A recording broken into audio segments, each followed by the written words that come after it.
Well, everybody, it is that time of year again where I just sit down and talk about gear for like 30 minutes. I love it. I love every single second about it, and apparently you guys do too, because these are my most watched videos. And you know what? Even though I do this every year, we're gonna mix it up this year. Oh, big surprise. So as you know, I've been in not only just a hammock, but I've also been in a tent, and I like both pretty equally right now. I found a sleeping pad that lets me be a ground dweller, and I absolutely love it. So, you know, maybe we won't have so many fist fights in the comments, because now this gear list is about both sides of the spectrum, everybody. So, a little disclaimer before we start. Yeah, it's ultralight. No, I'm not cutting my toothbrush in half to save weight. Some of these things that ultralighters do are so ridiculous. The only reason I am lowering base weight and I'm so focused on base weight is I just like to feel comfortable, and I just like to have a good time on the trail. I don't like having my shoulders all sore or my legs hurt at the end of the day. I just want to be happy. And if you want to carry 100, 150 pounds on your back, hey, good for you. I'm glad you're getting outside and enjoying nature. That's what I'm trying to do too. So I ask that everybody please be respectful to both the traditionalists and the ultralighters out there. All right, let's get started.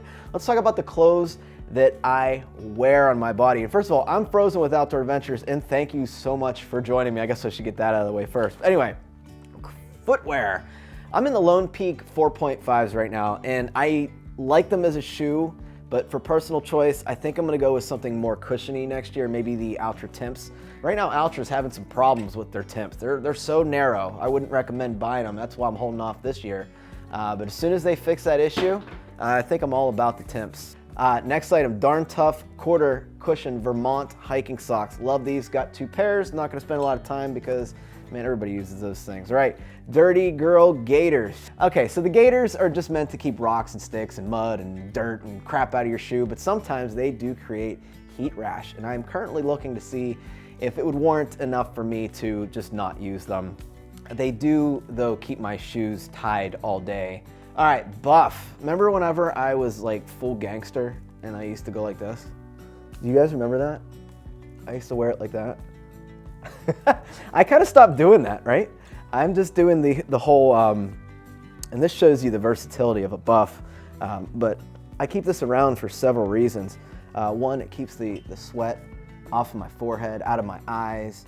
It lets me clean off my tent or my hammock tarp from all that condensation in the morning, and it just gives me, you know, like a rag to, you know, dry off with. I do everything with this.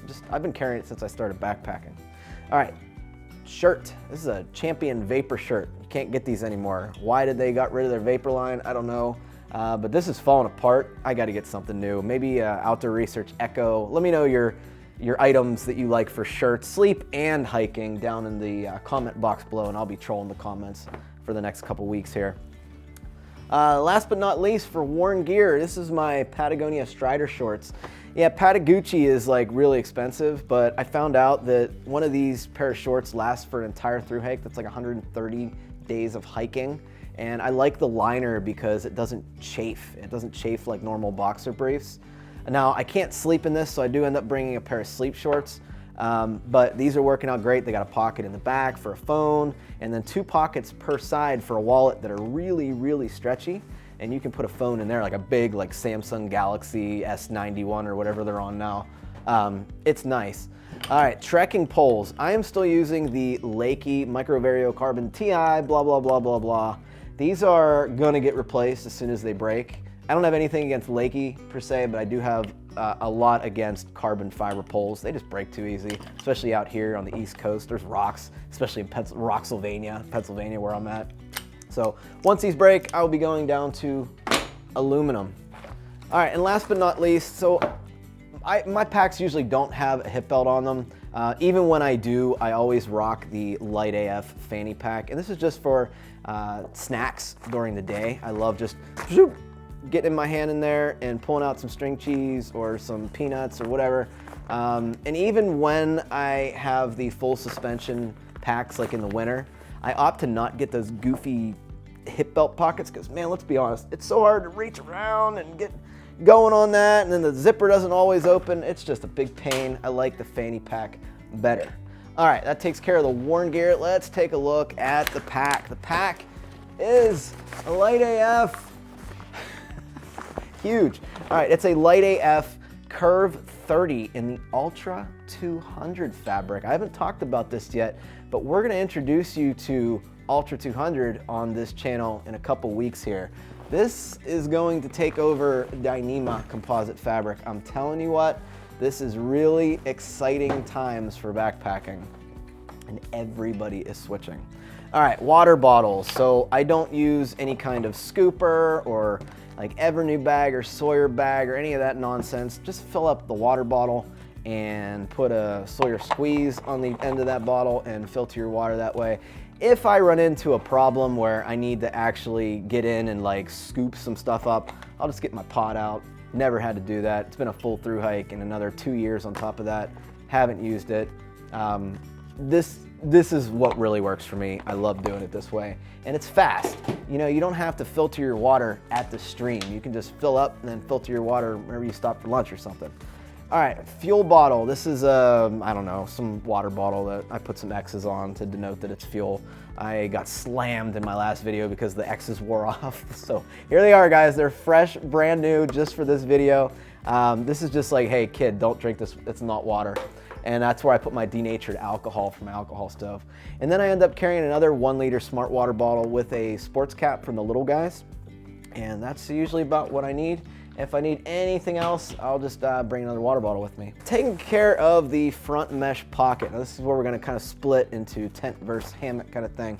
This is my Light AF tarp. This is what I use for whenever I'm out in my hammock. This tarp has doors and it has just the best coverage I've seen on any tarp. It's right in between the Hammock Gear Winter Palace and the standard Cuban fiber hammock tarp with doors from Hammock Gear. This is the one that I worked with the owner of Light AF on to make as far as angles and length and designs. And unfortunately, he doesn't sell this anymore. Man, so many people ask me about this tarp, and the lucky few that got it on the first run, they have been so happy with it. I absolutely love this tarp. I think it's one of the greatest tarps ever made. So maybe if you hound Chris, he might re-release it. Maybe when that Ultra fabric comes down in price and weight. This standard just gallon Ziploc garbage bag. I just put my garbage in there and just keep it on the outside of my pack so it doesn't stink. All right, rain gear. I talked about dropping this, but ever since getting my new rain jacket, which we'll talk about in a second, I wanted to try this out to see if it was the Helium 2 issue or if this is a Z-Packs rain kilt issue. And this is just meant to wrap around your waist and keep the rain off. I also use this underneath of my hammock to kind of get my backpack up off the wet ground. This is the rain jacket I was talking about. This is an Enlightened Equipment Visp. I don't have a lot of experience with this. I know the 2 hours that I've spent in the rain, this has been freaking awesome, and I look forward to more testing. I'll give my review probably in a year or so once I have a chance to reapply the DWR. All right, so in a hammock, I'm bringing 4 MSR groundhog stakes, and these have the guy lines attached to them. Now, when I switch to my tent, which is a Z-Packs Plexamid, what I will do is I will bring 6 tent stakes and take the guy lines off of them because I don't need guy lines, they're already on the tent itself. So that's what I'm doing. The bag is also a Light AF bag that he made custom for me. It's just a little bit wider than any of the standard bags you'll find out there. All right, that takes care of the outer mesh pocket. Let's dive into the inside of the pack. It's exciting talking about gear, right? All right, so on the top of the pack, I'm a really disorganized person, especially when it comes to packing up in the morning, especially before I've had my coffee. So I got just this little organization system. And what I do is I just get a gallon freezer Ziploc bag and I'll put my food for the next day in here at night, and then I'll just throw it in my food bag. That just lets me, okay, here's the day's food that I need. I'll split it between the fanny pack and this. I'll leave it right on top, and I can have easy access to everything. Ask anybody who's camped with me, you know I'm super disorganized when it comes to the morning stuff, but this just helps my cause here. And then I also, inside there, I have a Tokes titanium long-handled spoon with the polished bowl. The polished bowl is where it's at. I'm telling you, if you haven't tried it, give it a try. Your mouth will thank you. All right, going on the food kick, we got the cook pot. The cook pot is in a 1.4 ounce pot koozie that I made myself. The only reason I bring this guy is to honestly have a second vessel where I can, drink my coffee out of the pot, and then I can put my oatmeal in here without it spilling over onto the ground. For the extra little weight, it's worth it. Maybe one day I'll kind of figure out a way around that. The pot is a 700 ml Tokes titanium pot. I've had this thing for many, many years. I may downsize to a 500, just enough to boil like maybe 2 cups, 1.5 cups as I fling the lid all around. I'm sure you guys are loving that on the microphone. But this is one of my favorite pots, so I don't know, we'll see. Inside the pot, I will carry a mini Bic lighter. I will carry a Tokes titanium windscreen. This has seen a lot of action for sure. It's definitely beat up, but it still works. I have a alcohol fuel measuring cup, 30 ml, 1 ounce cup. I just get it off like a medicine bottle. And then I have the stove itself, which is a Fancy Feast alcohol stove. And all that will nestle inside of the pot. Next thing I have is my hygiene kit. Now this is, well, I guess it's my poop kit, not really my hygiene kit. A couple great items in here. For one, the bidet. You guys know about this yet? I know the people that watched the video a couple weeks ago know about this, but the bidet, man, I am not bringing any toilet paper now. This is nice. You just put this on the end of your water bottle and squeeze at the rear view mirror and then give it a good polish and get yourself cleaned right up. More information in the suggested cards. I'll show you how to use that if you want to take a look. I also have a Chi Whiz titanium trowel looking to be replaced. I've now lost the little coating that helps your hand, and I start cutting myself after 5 years on this thing. Might just get the same one. Because I'm using the bidet and because I'm up close and personal with the feces action back there, I do bring some Dr. Bronner's soap. You need like 1 to 2 drops and you can kill off any neurovirus or C. diff or anything like that. And I just stopped bringing hand sanitizer. We'll see how that goes. It's only been 1 trip with that, but this stuff is pretty good. And then just in case I have like major issues back there, I will bring a wet wipe, 1 for each day, and everything will nestle into this little hygiene bag. It's a Ziploc quart freezer bag. All right, next. All right, electronics bag. Now, some of my electronics I'm not including in my base weight. Like I'm not gonna put my big camera on there, my tripod or anything. This is backpacking, this isn't YouTubing. I will come out with electronics video later, but not right now. All right, so in here I will have a 10,000 milliamp Anker battery charger. This has power delivery, which is USB-C, charges incredibly fast, produces an incredible amount of energy back to my phone. And 10,000 is probably double what I need. I'm pretty sure I can get by with a 5,000 on there, even with all the camera gear. I just like to have extra in case I run out. All right, I also have a micro USB to A USB, and I have a USB-C to C for my phone. Really long cable, looking for a smaller one though. We'll see. And then I have my most beloved headlamp ever. This is the Nightcore NU25 with the Lightsmith shock cord mod. Red light, CRI, super bright beam. Battery lasts forever, it's rechargeable. It's the best headlamp I've ever owned. And then finally I have my Anker sound curves, sound curves, whatever these are. These are a Bluetooth waterproof headphone, and I just like to listen to some audiobooks at night every now and then. I don't really listen to much out on the trail unless I'm having like a really bad day or I'm walking in the rain, but they're there for me if I need it. All right, inside here is where I would keep my food. This is my food bag, Light AF flat bottom food bag. Still going. This is from the AT, everybody. This is before the AT actually. It's got, heck, 160, 170 hangs in it. It won't break.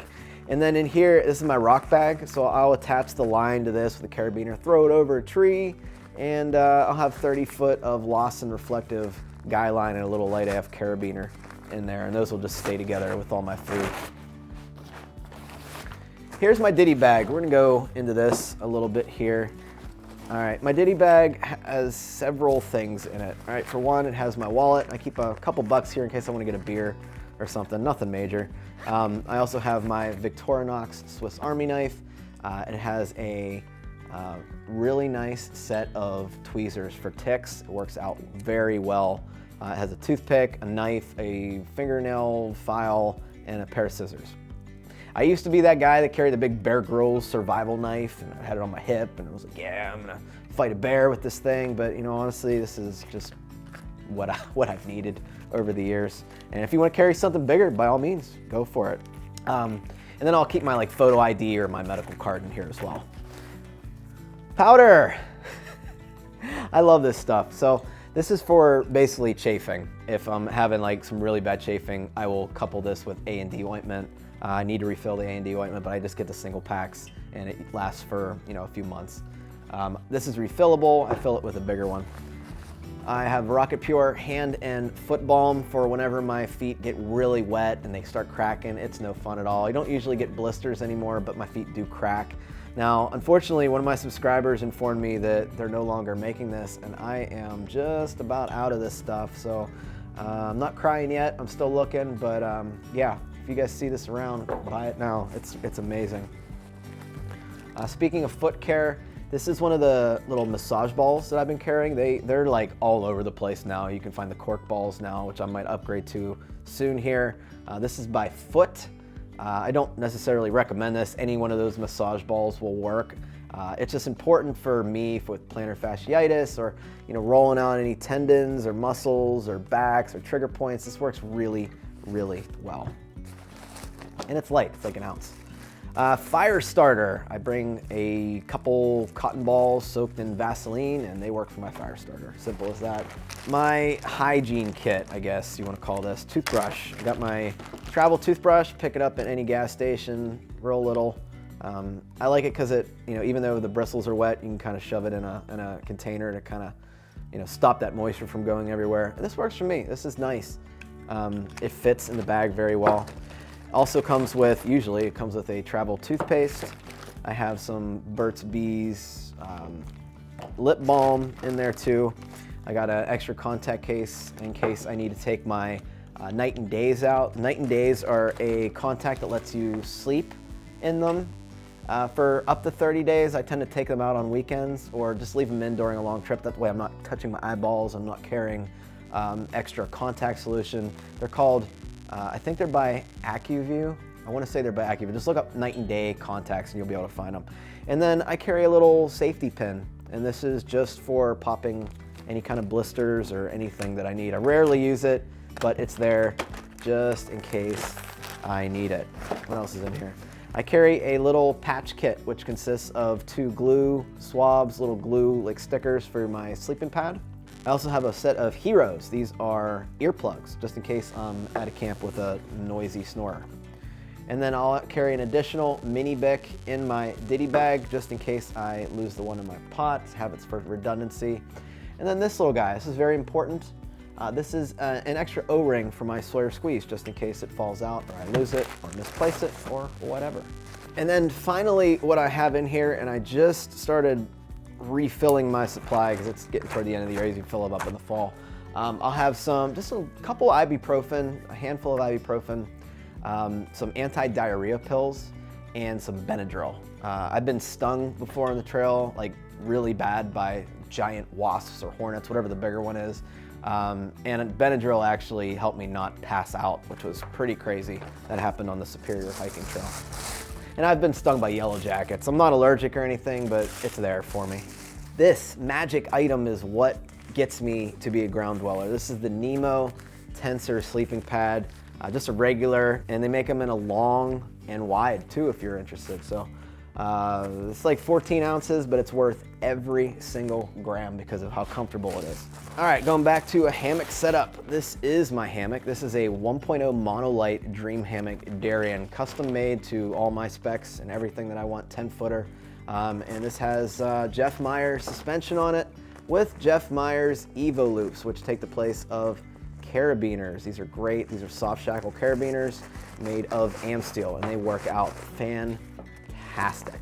Clothes bag, a Z-Packs clothes bag. This has got a hole in it. Last trip, I got to replace it with something. But in here, I keep the clothes that I absolutely don't want to get wet or sleep, basically my sleep clothes in here.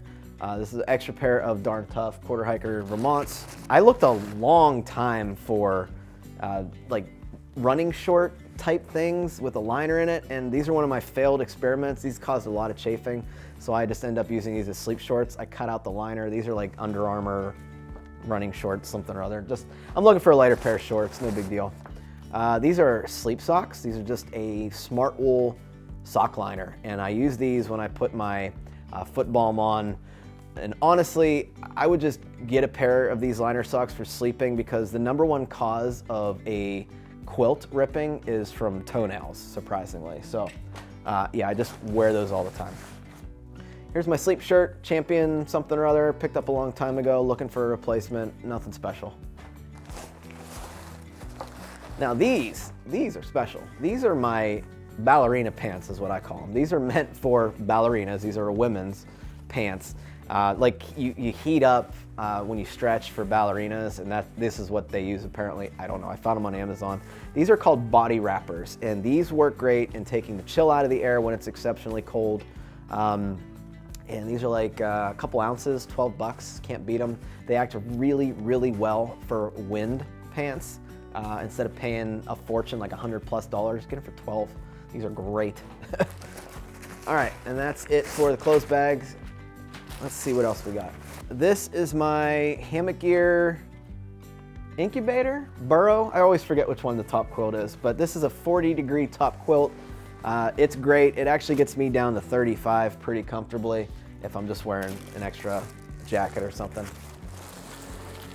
And then this one with the hammock setup, this is my Phoenix, my 3/4 length hammock gear Phoenix, rated to 40 degrees. And this is really, really nice. This is what I prefer. I prefer a torso length underquilt, just because it saves a ton of weight and it's just as comfortable. So whenever I need some extra warmth with that 3/4 length underquilt, I just put this under my feet. This is a like 1 ounce Dutchware sit pad I got forever and a day ago, and it works out really well. It folds down, and I use this on my back of the pack in between the shock cord to kind of provide a little bit of a frame, just kind of like that up against my back. All right, should be almost done in here. Here's my pillow that everyone said that this was gonna break within the first 2 nights, and I'm still using it. Let's see, about 150, 160 some odd nights. This is a Sea to Summit Aeros Ultralight, and I'm not careful with it at all because I wanted the rumors to be true. I wanted this to kind of fail on me, so I could not like Sea to Summit because they're overpriced and expensive, but it's still going. So this is one of the most comfortable pillows I've ever had. The only bad side about this is the outside isn't very comfortable on your head, so what I do is I just put my buff over it, and it acts as the perfect pillow. It's about 2 ounces too. This is my my puffy. I'll just leave this at the bottom of my pack just in case I need it. It's a just in case item for sure. This is a Mountain Hardwear Ghost Whisperer, like 7 ounces, good down to like 45. Anything lower than 45 degrees, I will opt to bring my Melanzana microgrid hoodie, which is just a little bit heavier by a couple ounces. And then to keep everything dry in my pack that I want to keep dry, like my quilts or my clothes, I use this right here. This is a Nylofume, however you say it, pack liner. They're really light. You can get these on lightaf.com, lightsmith.com, a whole bunch of places. And these work great on any longer of a trip. Like if I was going on a through hike, I wouldn't trust this, but for like 3-day trips, 4-day trips, weeks, 2 weeks, it's fine. For longer hikes, I would definitely use a trash compactor bag. So everybody, that is what I bring for my 3-season gear, my tent and my hammock. I think my tent's hovering right around the 9-pound range, and the hammock is about 10 ounces more at 9.6 pounds. So if you have any comments, suggestions, advice, or you just want to chit chat, go down in the comments section below and leave me a message. I'll be sure to get back to you. If you found any use in this video, give it a big thumbs up. It helps me get those views for the YouTube algorithm. And if you really liked me, hit up that subscribe button, guys. It definitely goes a long way. I am trying to get on the Pacific Crest Trail in a couple years, and I need all the following I can because this channel is funding that through hike. Thank you so much. Have a great day, and I will see you on the trail, everybody.